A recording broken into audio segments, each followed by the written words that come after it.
목적이 이끄는 삶 25일차 어려움으로 인한 변화.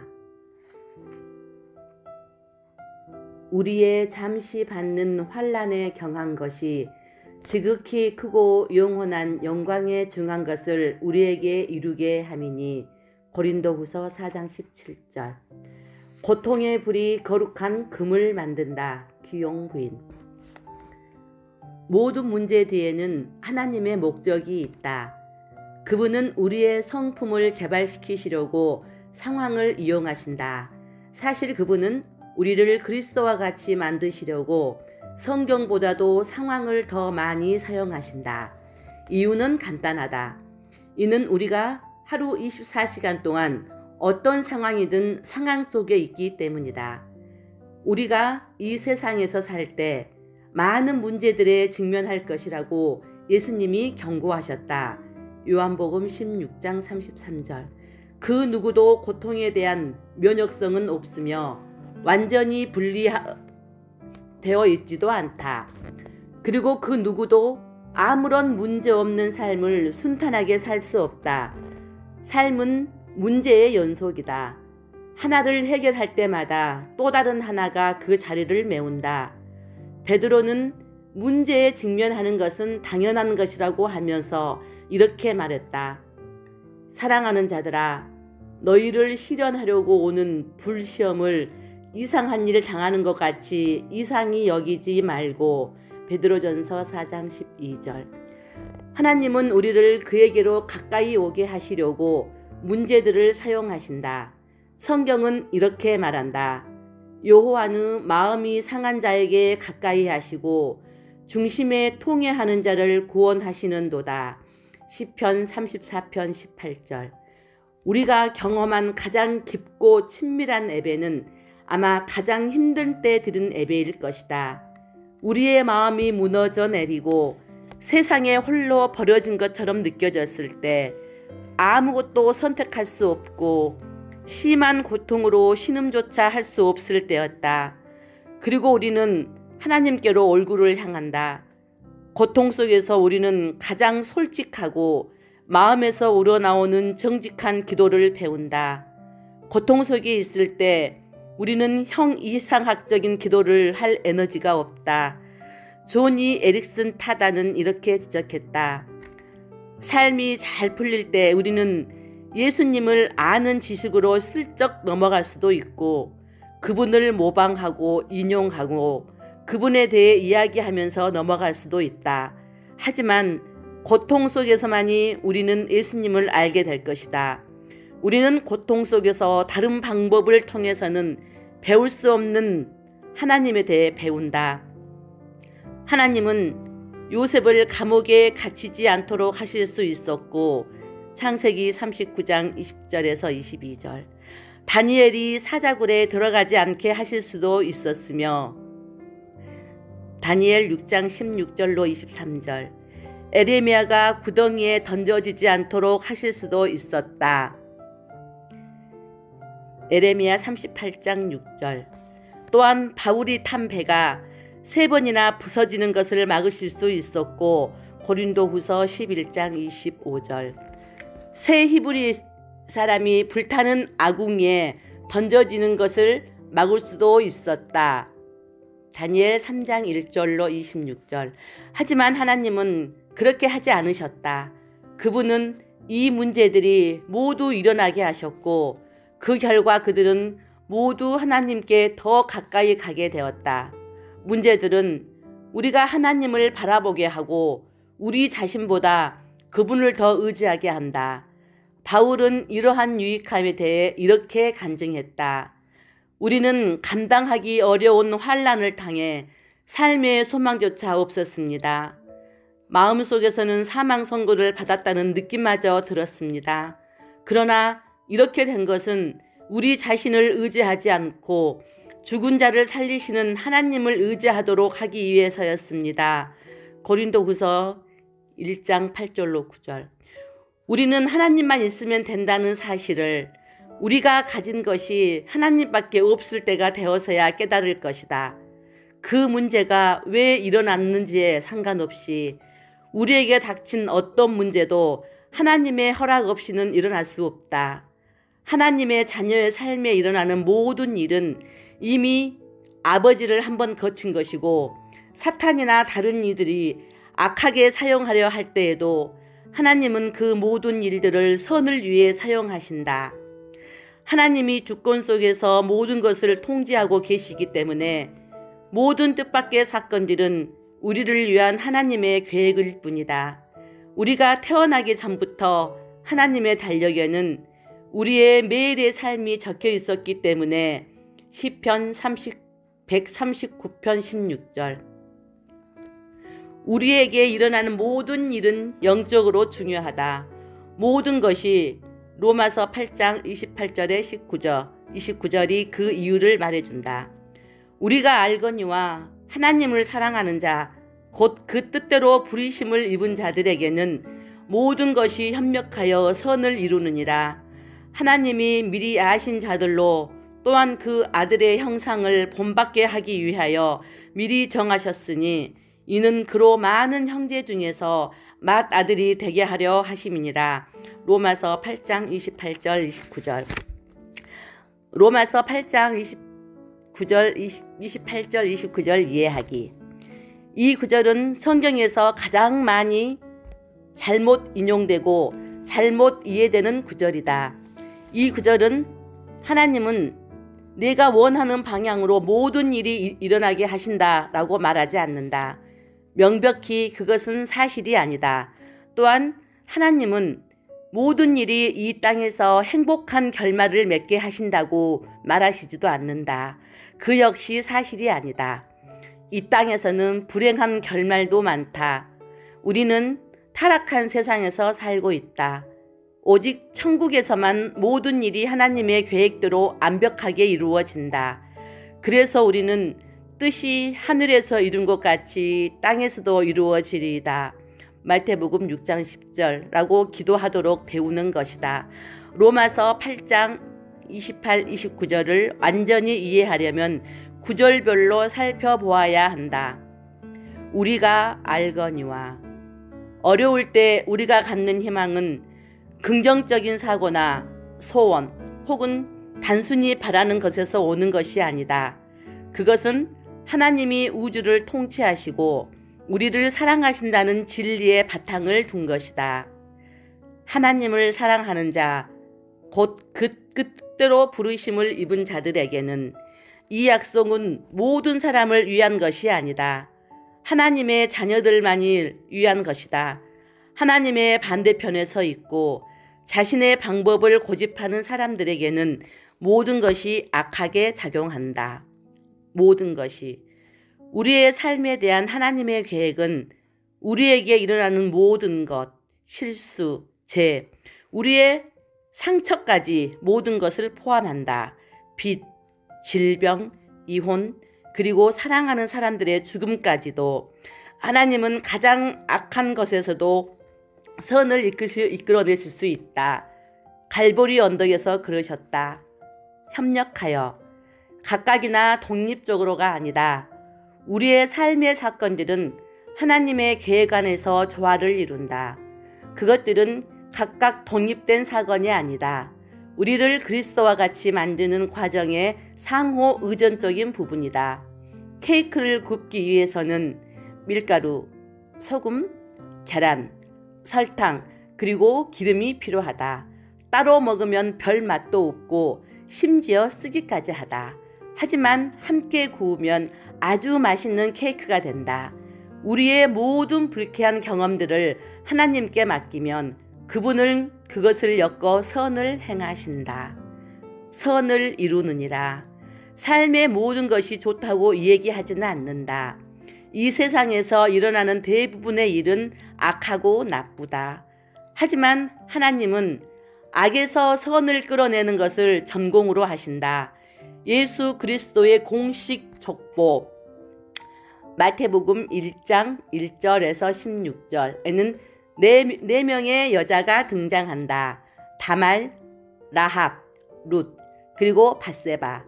다말은 시아버지를 깨워서 임신한 여자였고 라합은 창녀였다.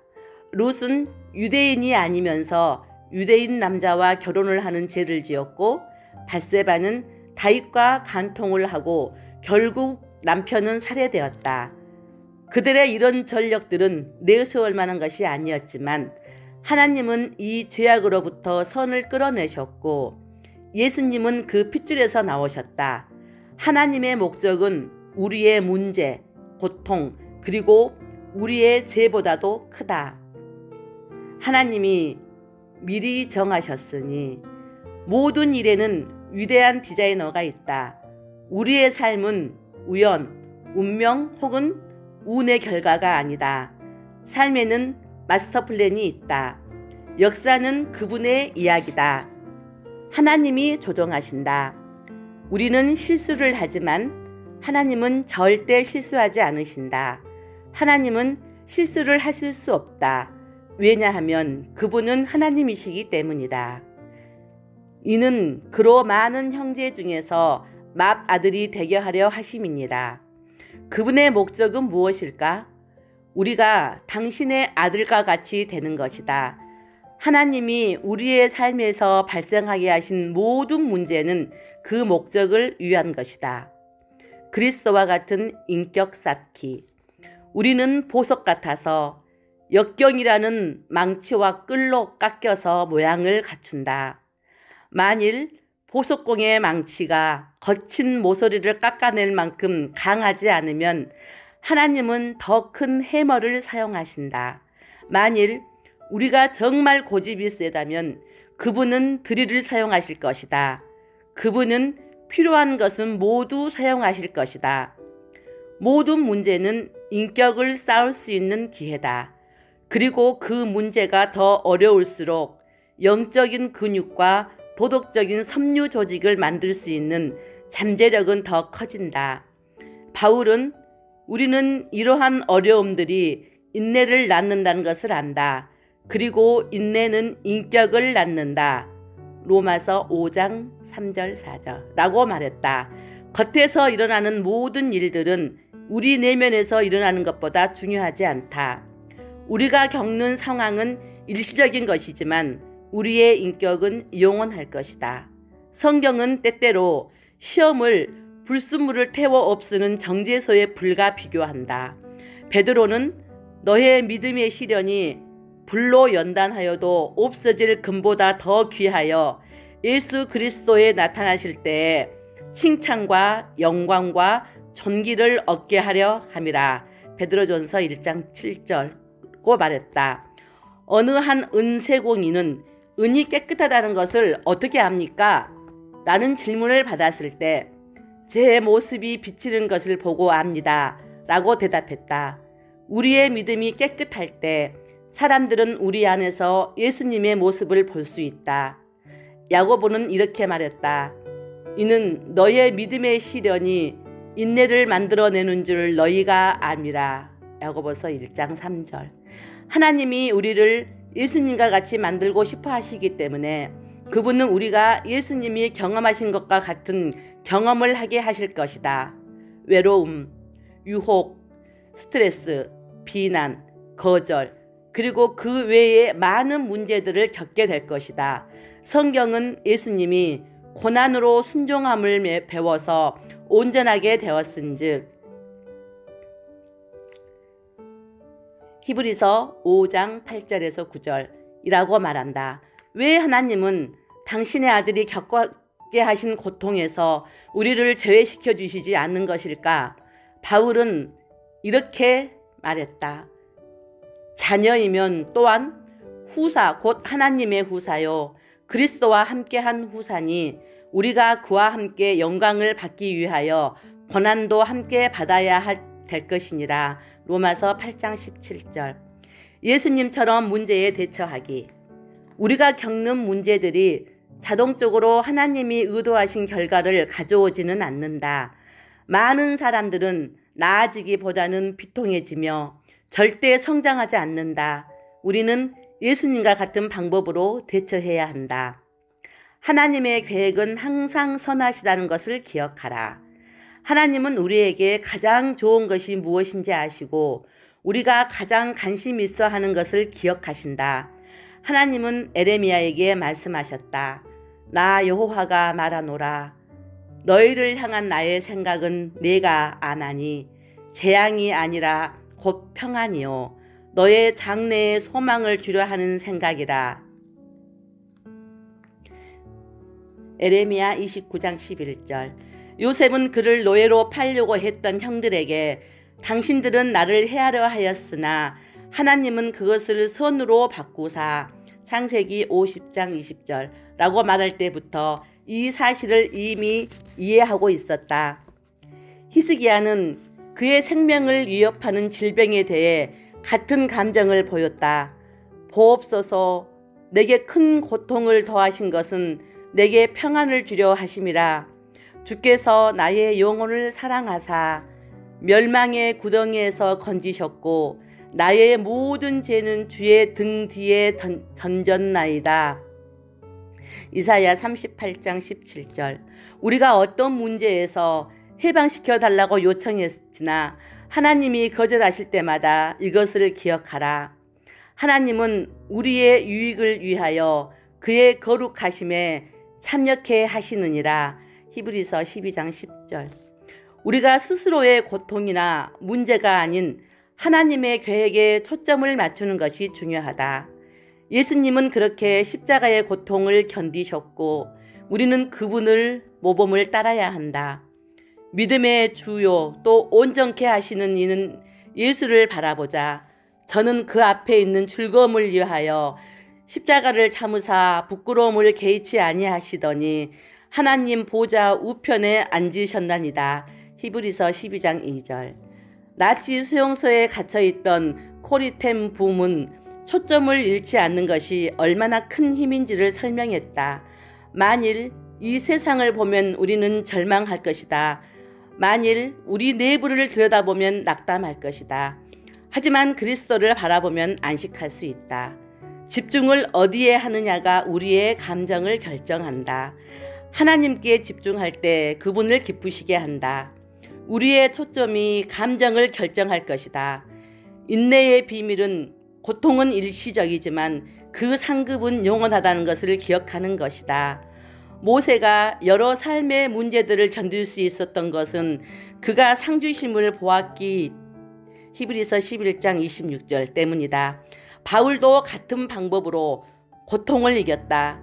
그는 이렇게 말했다. 우리의 잠시 받는 환난에 경한 것이 지극히 크고 영원한 영광에 중한 것을 우리가 이루게 함이라. 고린도후서 4장 17절. 단기적인 생각에 굴복하지 말라. 마지막 결과에 초점을 맞추라. 우리가 그와 함께 영광을 받기 위하여 고난도 함께 받아야 될 것이니라. 생각컨대 현재의 고난은 장차 우리에게 나타날 영광과 좋게 비교할 수 없도다. 로마서 8장 17절 18절. 기뻐하며 하나님께 감사를 드리라. 성경은 이렇게 말한다. 범사에 감사하라. 이는 그리스도 예수 안에서 너희를 향하신 하나님의 뜻이니라. 데살로니가전서 5장 18절. 이것이 어떻게 가능한가? 하나님이 우리에게 모든 상황에서 감사하라고 말씀하신 것이지 모든 상황에 대해 감사하라고 하신 것이 아님을 기억하라. 하나님은 불의, 죄, 고통 혹은 그에 따른 이 세상에서의 고통스러운 결과들에 대해 감사할 것을 기대하지 않으신다. 대신 하나님이 우리의 고통과 문제를 사용해 당신의 목표를 성취한다는 사실에 감사하기를 바라신다. 성경은 주 안에서 항상 기뻐하라. 빌립보서 4장 4절 말한다. 너의 고통에 대해 기뻐하라고 말하지 않는다. 그것은 자기 학대다. 주님 안에서 기뻐하라고 말한다. 어떤 일이 일어나든 우리는 하나님의 사랑, 돌보심, 지혜, 그리고 신실하심에 기뻐할 수 있다. 예수님은 말씀하셨다. 그날에 기뻐하고 뛰놀라. 하늘에서 너의 상이 큼이라. 누가복음 6장 23절. 하나님이 고통 속에서 우리와 함께 하신다는 사실을 알기에 우리는 또한 기뻐할 수 있다. 우리는 안전한 사이드라인에서 상투적인 말로 격려하시는 우리와 멀리 떨어져 있는 하나님을 섬기는 것이 아니다. 그분은 우리의 고통 속에서 함께 하신다. 예수님은 이 땅에 오심으로 그렇게 하셨고 지금은 성령님을 통해 우리와 함께 하신다. 하나님은 우리가 홀로 어려움을 겪지 않도록 우리를 떠나지 않으신다. 포기하지 말라. 인내하며 끝까지 버티라. 성경은 이렇게 말한다. 이는 너의 믿음의 시련이 인내를 만들어내는 줄 너희가 알미라. 인내를 온전히 이루라. 이는 너희로 온전하고 구비하여 조금도 부족함이 없게 하려 함이라. 야고보서 1장 3절 4절. 인격이 자라는 것은 길고 느린 과정이다. 우리가 삶에서 단지 어려움을 피하거나 어려움에서 벗어나는 데에 에너지를 사용한다면 우리는 그 과정을 우회하고 성장을 지연시키며 결국 더 심한 고통을 겪게 된다. 부정과 회피에 따르는 아무런 쓸모없는 고통을 겪게 된다. 우리가 성숙한 인격이라는 영원한 결과를 얻게 되면 저를 위로해 주세요 라는 기도는 덜 하게 되고 더욱 당신을 닮게 해주세요 라고 기도하게 될 것이다. 제 멋대로의 이해할 수 없으며 목적 없이 보이는 삶의 상황 속에서도 하나님의 일하시는 손길을 본다면 우리는 성숙하고 있다고 생각하면 된다. 만일 당신이 지금 어려움을 겪고 있다면 왜 나입니까? 라고 질문하지 말고 내가 무엇을 배우기 원하십니까? 라고 질문하라. 그리고 하나님을 신뢰하며 옳은 일을 하는데 계속 힘쓰라. 너희에게 인내가 필요하면 너희가 하나님의 뜻을 행한 후에 약속을 받기 위함이라. 히브리서 10장 36절. 포기하지 말라. 성장하라. 내 삶의 목적에 대하여 생각할 점. 모든 문제 뒤에는 하나님의 목적이 있다. 애울 말씀. 우리가 알거니와 하나님을 사랑하는 자, 곧 그 뜻대로 부르심을 입은 자들에게는 모든 것이 협력하여 선을 이루느니라. 로마서 8장 28절. 삶으로 떠나는 질문. 나는 어떤 문제로 인해 가장 많이 성장하였는가?